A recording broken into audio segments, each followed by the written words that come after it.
पेटती मशाल साऊ आगती जलाल साऊ पेटती मशाल साऊ आगती जलाल साऊ शोषितांची ढाल साऊ मुक्तीचं पाऊल साध दिली पाखरांना सार रान धुंदाळून साध दिली पाखरांना सार रान धुंदाळून पड पडले ते पंख झेपावल नव गान पड पडले ते पंख झेपावल नव गान साऊ वागिन आमुची तीन फोडली डलकाळी साऊ वागिन आमुची तीन फोडली डलकाळी सर तरल्या गचा कोऱ्या गड ढासळले बाई साऊ पेटती मशाल साऊ आगती जलाल साऊ पेटती मशाल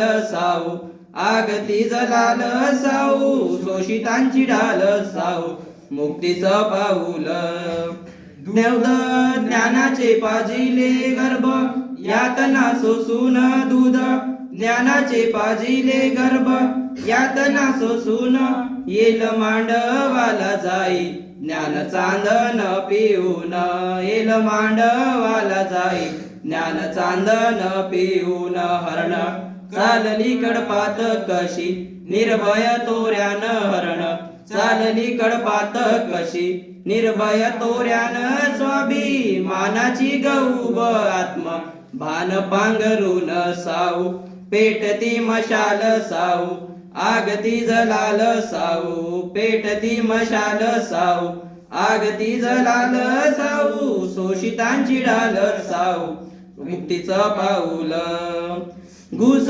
मठ काळजाची माझ्या आजही पदरी घुस मठ काळजाची माझ्या आजही पदरी कधी ढिली कधी जाम माझ्या येसणीची दोरी कधी ढिली कधी जाम माझ्या येसणीची दरी जरी मोकळा ग श्वास माझ मन जाय बंदी जरी मोकळा ग श्वास माझ मन जाय बंदी जडकते गवरून अंधारल आतमधी जडकते गवरून अंधारल आतमधी मुक्या माऊलीची साध साऊ घुंगराचा नाद मुक्या माऊलीची साध साऊ घुंगराचा साध साऊ लावण्याचा साज साऊ झाकलेली साज साऊ पेटती मशाल साऊ आगती जलाल साऊ पेटती मशाल साऊ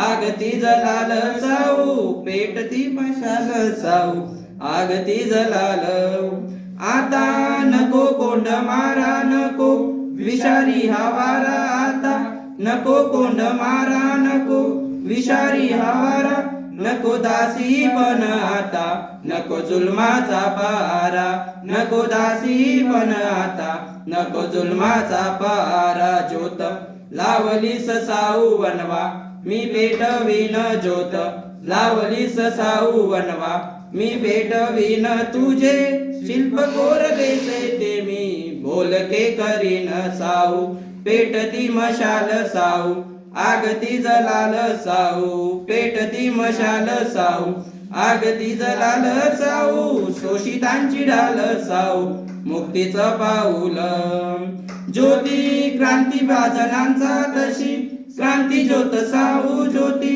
क्रांती वाजनांचा तशी क्रांती ज्योती साऊ त्यांनी लाविले रोप आम्ही न बाला भिडवू त्यांनी लाविले रोप आम्ही न बाला भिडवू साऊ क्रांतीची गवेल साऊ समतेची चाऊल साऊ क्रांतीची गवेल साऊ समतेची चाऊल साऊ शोषितांची ढाल साऊ मुक्तीचं पाऊल साऊ पेटती मशाल साऊ आगती जलाल साऊ पेटती मशाल साऊ आगती जलाल साऊ शोषितांची ढाल साऊ मुक्तीचं पाऊल धन्यवाद.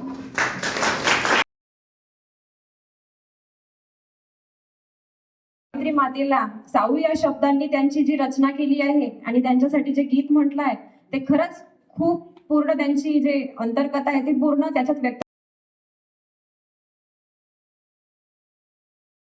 फुले यांची जयंती. सावित्रीबाईंचा जन्म 3 जानेवारी 1831 रोजी सातारा जिल्ह्यातील नायगाव येथे झाला. त्यांचा विवाह महात्मा ज्योतिबा फुले यांच्याशी झाला. ज्योतिबा फुले यांनी सावित्रीबाईंना स्वतः शिकवून साक्षर केले. त्यांनी 1848 रोजी पुण्यातील भिडेवाड्यात मुलींसाठी पहिली शाळा सुरू केली. शाळेत जाताना लोकांनी त्यांच्यावर शेण आणि दगडफेक, तरीही त्यांनी मुलींना शिकवणे सोडले नाही. त्यांनी बालविवाह, सतीप्रथा आणि अस्पृश्यता यांसारख्या वाईट रूढीविरुद्ध आयुष्यभर लढा दिला. दुर्दैवाने त्यांनी 10 मार्च 1847 रोजी अखेरचा श्वास घेतला. आजही त्यांचे कार्य स्त्रियांना प्रेरणा देते. धन्यवाद.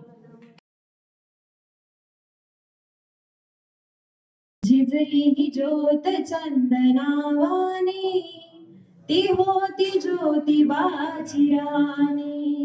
झिजली ही ज्योत चंदनावानी, ती होती ज्योतिबाची राणी. पाटलाची सुपुत्री नाव तिचे सावित्री, करवली बंडभूवरती घडविली तिने क्रांती.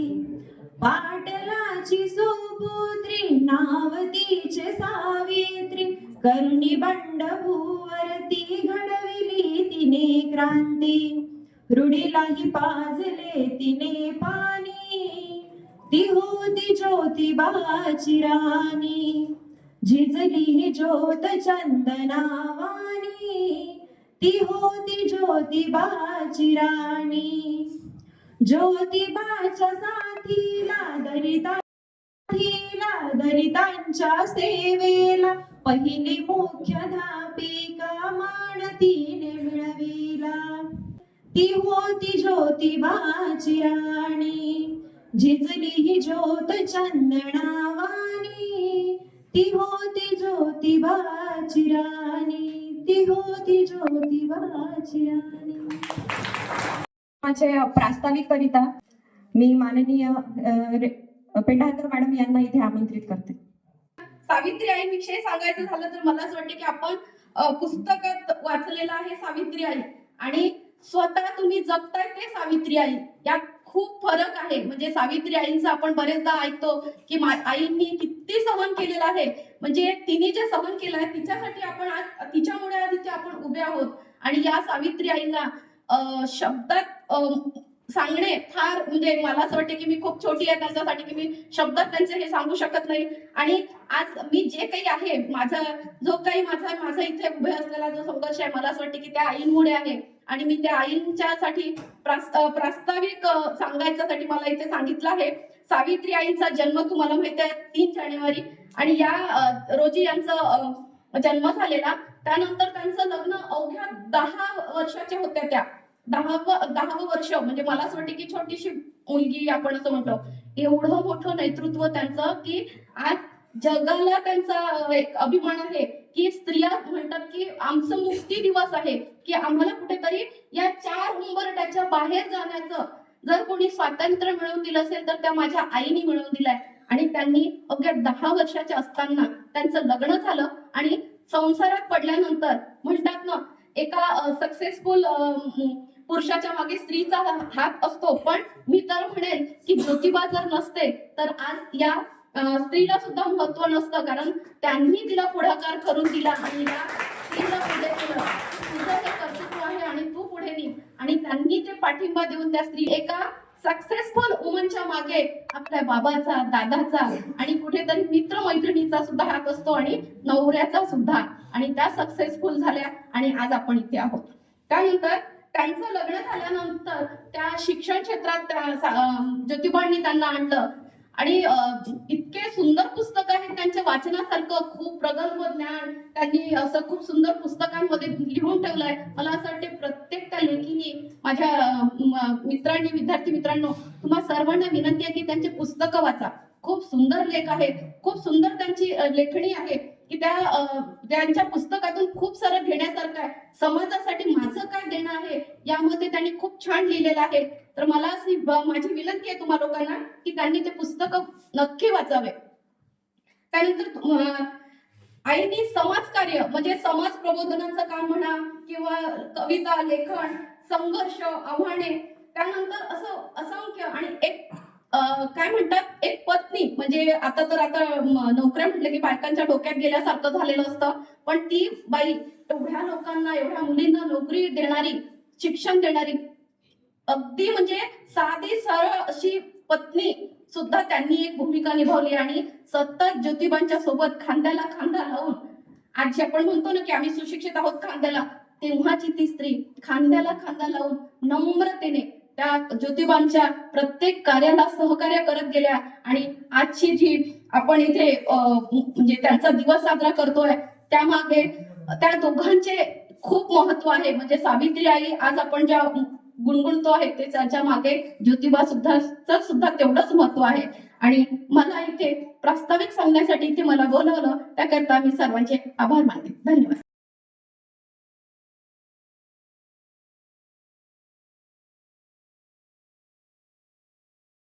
शाहू फुले आंबेडकर यांच्या विचारांना अभिवादन करतो. आणि आज दिनांक 3 जानेवारी 2026 आज आपल्या ITI मध्ये सावित्रीबाई फुले यांच्या जयंतीनिमित्त जे कार्यक्रम ठेवण्यात आले आहे त्याबद्दल मला बोलण्याची संधी दिल्याबद्दल मी मान्यवरांचे आभार व्यक्त करतो आणि माझ्या पुढील मनोगतास सुरुवात करतो. आज दिनांक 3 जानेवारी सावित्रीबाई फुले जयंती. या माऊलीचा आज आपण जे जयंती उत्सव साजरा करत आहोत ते का बरं करत आहोत आणि का करत आहोत ते आतापर्यंत झालेल्या मनोगतात आपल्याला सांगण्यात आलेलेच आहे. पण तरी सुद्धा त्याच्या दुसरे काही जे इतिहास लपवला गेलेला आहे आणि जो इतिहास आपल्याला माहित नाही तो इतिहास थोडक्यात मी माझ्या अभ्यासानुसार मांडण्याचा प्रयत्न करतो. आणि जे पितृसत्ता जी चालू झाली आपल्या इतिहासातून ते इतिहास म्हणजे परशुरामाने त्याच्या आईचा वध केला आणि त्याच्यानंतर पितृसत्ता चालू झाली म्हणजे पुरुषाचं राज्य आलं. कारण की जर आपण 7 सिस्टर म्हणजे आसाम भारताच्या पूर्व दिशेकडे गेलो तर तिकडं आसाममध्ये आता पण महिलाच घराचं काम सांभाळतात, घराला सुरळीत चालवतात आणि व्यवहार करतात. पण जे आपल्या महाराष्ट्र किंवा दक्षिणेकडे आहे तर तिकडं पुरुष हे घर सांभाळतात आणि घराचे जे कामकाज पाहतात आणि सत्तेत राहतात. पण ते न होता महिला हे सत्तेत आलेला पाहिजे. कारण की महिला शिकला तर समाज सुधरेल आणि देश पुढे जाईल. पण असं ह्या समाजाला वाटत नाही किंवा अशा एका मानसिकतेला वाटत नाही की मानसिकता स्त्रियांना पुढे जाऊ दे आणि स्त्रियांना घडवेल. महात्मा फुलेंनी यांनी पण जेव्हा स्त्री शिक्षण म्हणजे सावित्रीबाईंना शिकवायचा प्रयत्न केला तेव्हा त्यांना घरून विरोध झाला की त्यांचे वडील म्हणाले होते की मुलींनी का बरं शिकावं, का शिकायची गरज आहे, की मुलींनी आपलं घर सांभाळावं आणि चूल मूल याच्यातच गुंतून राहावं. पण महात्मा फुले म्हणले होते की जर मुलगी शिकली तर समाज सुधरेल आणि समाज सुधारला तर देश सुधरेल आणि देश सुधारलाच पाहिजे. कारण की इथे वर्षानुवर्ष जे गुलामी चालत गेली होती आणि आपण जे गुलामीत होतो ते गुलामीला तोडण्याचं काम हे स्त्रियांना पण तेवढंच केलं आहे, पुरुषांना पण तेवढंच केलं आहे. कारण की महिला पण तेवढाच गरजेचा आणि पुरुष पण तेवढाच गरजेचा. जेव्हा आपण स्त्री पुरुष समानतेची गोष्ट करतो आणि पुरुषांना जास्त हे देतो आणि महिलांना कमी समजतो, पण स्त्रिया आणि पुरुष हे समानच आहे. आम्ही गेल्या आठवड्यात जेव्हा आमचा कॅम्प होता ऑल इंडिया स्टुडंट फेडरेशनचा तेव्हा तिथं स्त्री पुरुष समानता या विषयावर आम्ही डिबेट झाला. तेव्हा आम्हाला समजावलं की स्त्री पुरुष हे समानच आहे, फक्त समाज ठरवतो की स्त्रियांनी काय कामं केली पाहिजे आणि पुरुषांनी काय कामं केली पाहिजे. त्यासाठी आपल्याला समाज सुधारावा लागेल आणि स्त्री पुरुष समान करावा लागेल. एवढंच नाही तर जेव्हा महात्मा फुले यांना विरोध झाला करून तेव्हा महात्मा फुलेंना घरणी म्हणण्यात आले होते की सावित्रीबाईंना मूड होत नव्हतं. तर महात्मा फुलेंचे जे वडील होते गोविंदराव फुले ते म्हणत होते की ज्योतिबा तू दुसरं लग्न कर.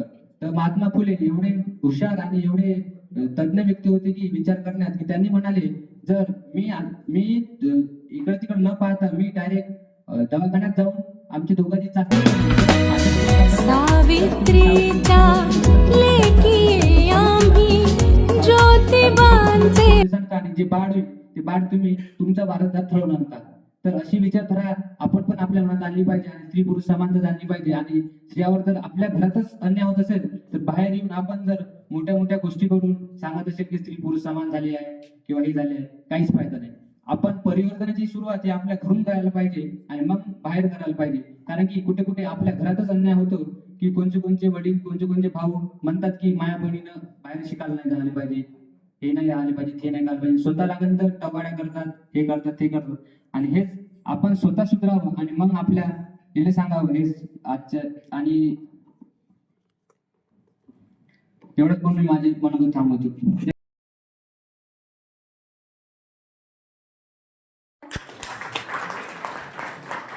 खरंच या दोन्ही विद्यार्थ्यांनी खरंच खूप छान पद्धतीने इथे मनोगत व्यक्त केलेलं आहे. वेदिकाने सुद्धा म्हणजे यांनी प्रत्येक कार्यक्रमामध्ये सहभाग घेतात.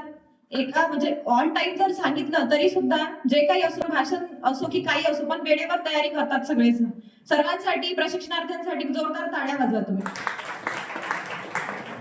जणांनी इथे येऊन सहभाग घ्यावा. यानंतर आपलेले प्रमुख अतिथी माननीय वासनिक सर थोडक्यात आपले मनोगत इथे व्यक्त करतील, विद्यार्थ्यांना मार्गदर्शन करतील अशी मी त्यांना विनंती करते. जानेवारी 1831 क्रांतीज्योती सावित्रीबाई फुले यांची जयंती आज महाराष्ट्रात नाही तर सर्व भारतामध्ये साजरी करत आहे.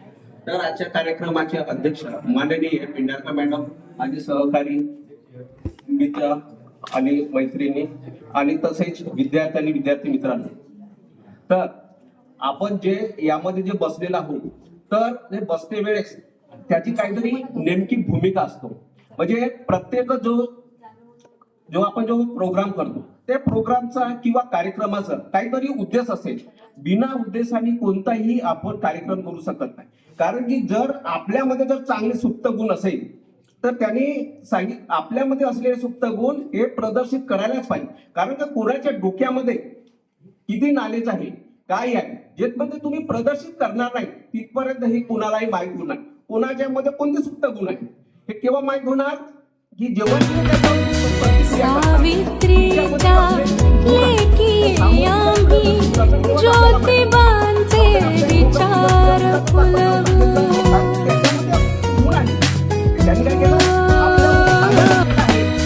सावित्रीच्या लेकी आम्ही ज्योतिबांचे विचार फुलवू. आपल्याला पाणी पिण्याचा अधिकार नव्हता. आपल्याला सावित्रीच्या लेकी आम्ही ज्योतिबांचे विचार फुलवू.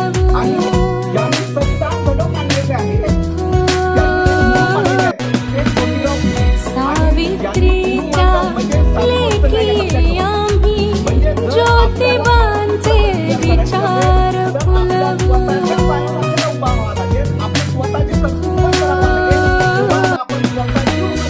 सावित्रीच्या लेकी आम्ही ज्योतिबांचे विचार फुलवू.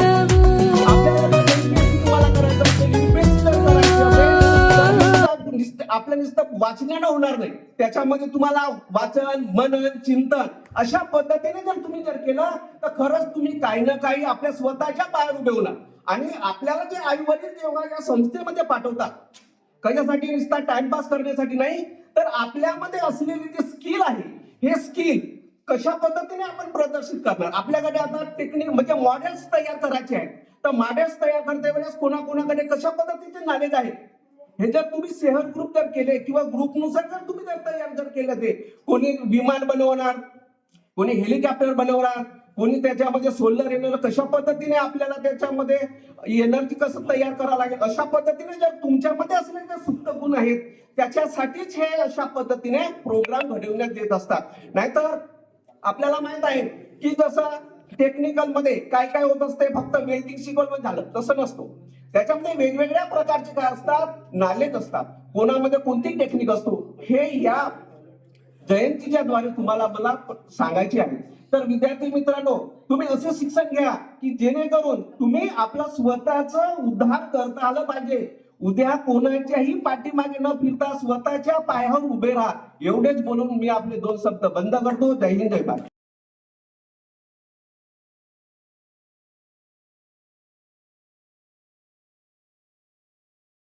मनोगत करण्याकरता म्हणजे इथे सादर केलं आहे त्यांनी मनोगत.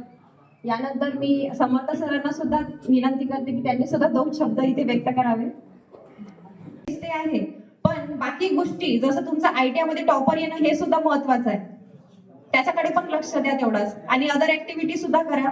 अशी मी तुम्हाला सर्वांना शुभेच्छा देते आणि यानंतरचा कार्यक्रम म्हणजे आभार प्रदर्शन शेवटचा टप्पा माननीय पायघल सरांकडे सुपूर्द करते. समर्पण भाषेत उत्तर दिलं किंवा समर्पण भाषेत त्यांनी सारांश सांगितला त्याबद्दल मी त्यांचे आभार मानतो. सोबतच प्रमुख पाहुणे म्हणून लाभलेले सन्माननीय हेडव सर यांनी सुद्धा सावित्रीबाईंचा जीवनपट आपल्या समोर मांडला.